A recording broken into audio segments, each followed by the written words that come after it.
real. And they can happen theoretically, and if that's the case, then possibly as we go forward in actuality from the standpoint of how we can experience things. And so that's fascinating, that potential. And so this record is freely slides in and out of fantasy, surrealism, because we don't want to create, because the way you move forward and to go beyond what limitations and restrictions and setbacks that you've had, you have to be able to move beyond what appears to be something that's not movable. Okay, so faith is the key. This is considered a religious concept, but as a matter of fact, it's simply the belief that you may not know everything that you need to know. You may not be able to demonstrate it empirically in ways that are considered scientific. But that doesn't mean it's not true. If you can't disprove it physically, scientifically, then it's possible. And if it's possible, then who's to say when and where it can happen or not? And one thing is very clear they're also saying is that how you say what something is to yourself is what you make it. So you can have a tremendous impact on what happens in your life, not by what happens to you, but by how you react to it, how you define it and respond to it. And if you have a faith that is an overriding energy beyond what it may appear to be or what others are saying it is or how it typically is thought to be, then you have a tremendous resource. Now, people use prayer. There are many things, mantras, chants. There's all kinds of ways to refine your practice of faith, really. So this is not a religious album per se, but it is deeply spiritual in that it's saying that if you have faith within yourself, that you can move to what you want in ways that you haven't been able to because you weren't really thinking about it the right way. Or maybe it wasn't the right time or whatever. Then things can happen.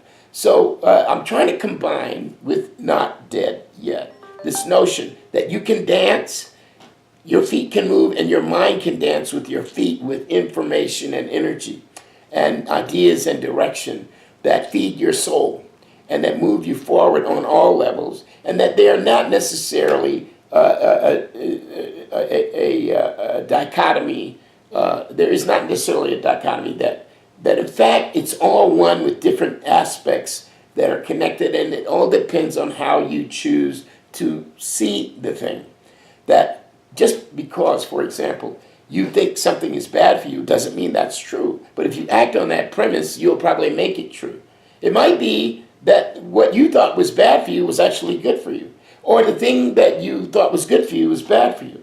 So if you understand that you may not really know and you shouldn't be bound by how you're seeing it, and that if you have the choice to see things a certain way, that beyond what you have been conventionally reflexively taught or practicing doing, that you can create new ways of escaping the strictures of that type of limitation of that type of thinking.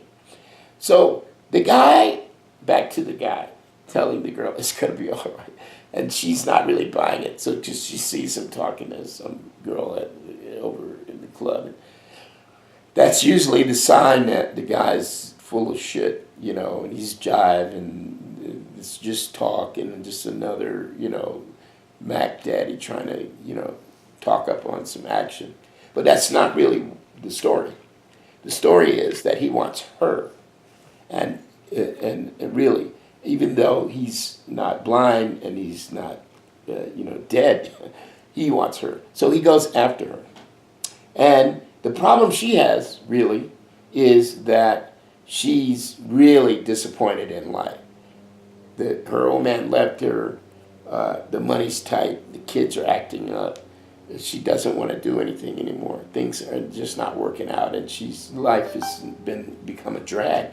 And she doesn't want to try anymore. And he has to go in there and try to spark her up, which he does valiantly. Because at the end of the day, she has rejected him because of her past situations. And he keeps coming. He keeps coming, and he's saying, listen, let go of that, and let's go. Let's go out tonight. Let's move. That's the third track on the record. Let's go out tonight. Why don't we go out tonight? And she's like, no. Well, for what? Well, how about if we redefine what we call fun? Let's make it more interesting. Let's give it some substance. Let's give it some depth. Let's give it some purpose. Let's give it something that helps us heal spiritually and find joy and enjoyment. And so he's endeavoring with all of his might to spark up the life in her, the flame in her that has died down, the passion, the faith, the belief. And he's endeavoring. Now, a lot of people will be trying to do this in church, but my point in Not Dead Yett is you can do this anywhere, at any time, in any way, with anyone. You don't have to go to church to do it. I mean, church is fine, but it's not like this is life that has a deeper meaning.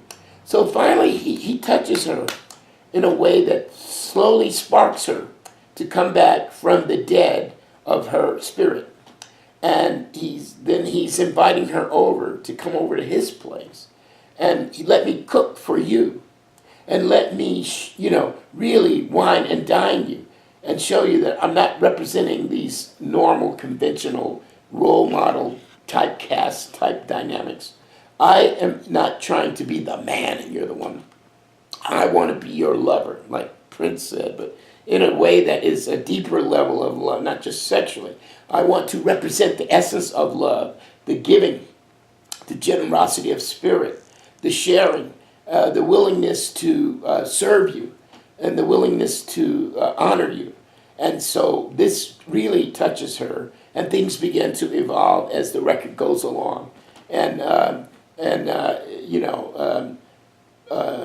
as the record goes in, the old boyfriend, okay, we can stop.